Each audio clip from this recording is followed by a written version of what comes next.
The equation is simple. The more people there are in prison, the higher the cost to taxpayers. But the solution is not so simple. Truth in sentencing laws keep convicted offenders in prison, but they also keep those people in prison longer. Federal law encourages this model, which increases the prison population and cost. The debate surrounding the Wisconsin Department of Corrections and its increasing share of the state budget reaches into every corner of government. At the center is the state's truth in sentencing system. Some area legislators say these same laws can be part of the solution. We are inheriting the sins of those people that went before us.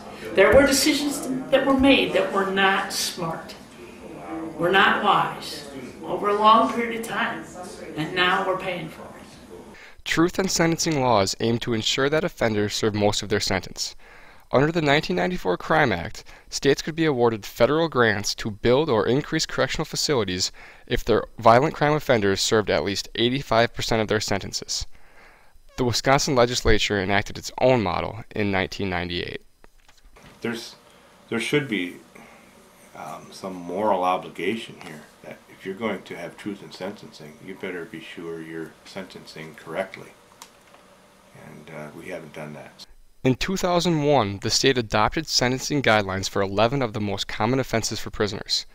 Vinehout says there was a movement to make sentences stiffer and reevaluate sentences to ensure they fit the crimes. But she says the plan was never fully carried out.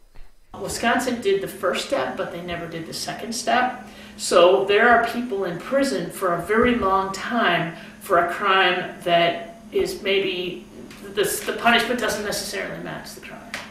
Smith says that the sentences associated with these crimes need to be evaluated. And while alternatives can be explored, Smith says it will take time to make an impact.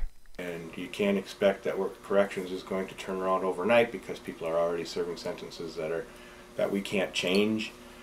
Vinehout says the corrections population and costs are increasing in part because of people struggling with alcohol abuse, drug abuse, or mental illness who could be helped with treatment.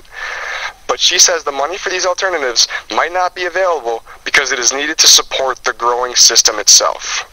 So we're kind of a victim of our own bad decisions. Like the guy that took on too much debt. In this case, we took on too many penalties, too many crimes, too many people that are now in corrections that probably should have been dealt with before they committed the crime that got them to corrections. It's not a simple problem to solve.